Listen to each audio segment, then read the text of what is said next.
neither party's really a party. They're collections of tribes, right? And so the Republican Party was a collection of a bunch of tribes. And then, parties as they grow tend to be more about being exclusive than inclusive. And so, you look at like the Republican Party platform, it's a document meant to like piss people off basically more, because it's done by activists. Yeah. So you have a disproportionality between what issues people are vocal on and what the people, the voters, really care about. And what Trump's been able to do is, I say he's basically did a full hostile takeover of the Republican Party.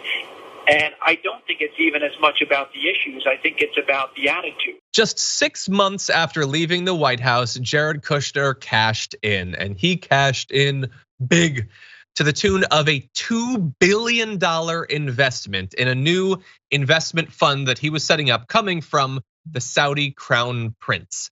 And if that seems corrupt, that's what it is. This is a story of corruption, and we're gonna give you all the amazing details. Starting with this is there was a Saudi screening panel, which is supposed to make sure that Saudi Arabia's public investment fund only makes wise investments.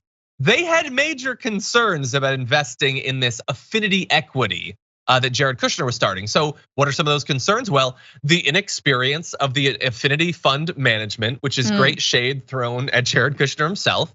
The possibility that the kingdom would be responsible for the bulk of the investment and risk. Remember that, because we're gonna return to it.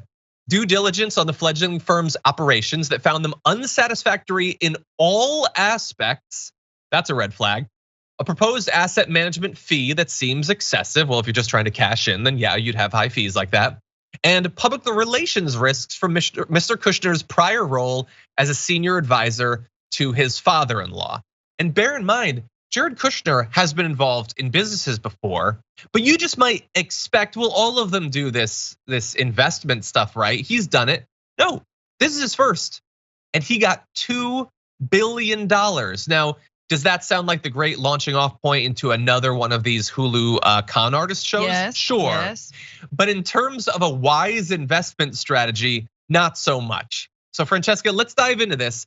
There were a lot of legitimate concerns raised there, but bear in mind that just days later, after that report came out, it was overruled. The board was overruled by the Crown Prince Mohammed bin Salman himself, who of course had worked with Jared Kushner when he was in the White House. Funny how that works. What do you think? Well, I think we should be talking about Hunter Biden's laptop. What's on it? Show me the laptop. What's on the hard drive? What kinds of things has he been downloading? What's his search engine history? Did he put any other candy on his penis? I gotta know. That's what matters. Putting that aside, since you are a biased lib, this is just so on brand. I love that though, that Saudi Arabia, first of all, we knew he was doing this. He was doing this before he got into the White House. He was doing this in the White House, which by the way, he never had security clearance to be inside of. And he's doing this outside of the White House. So it is just par for the course. He also stole money from the American people. I will never let anyone forget that he got like almost $4 million worth of PPP loans. He hasn't done this before. Apparently there's no they haven't stated what the philosophy or the target sectors that this fund is even gonna invest in.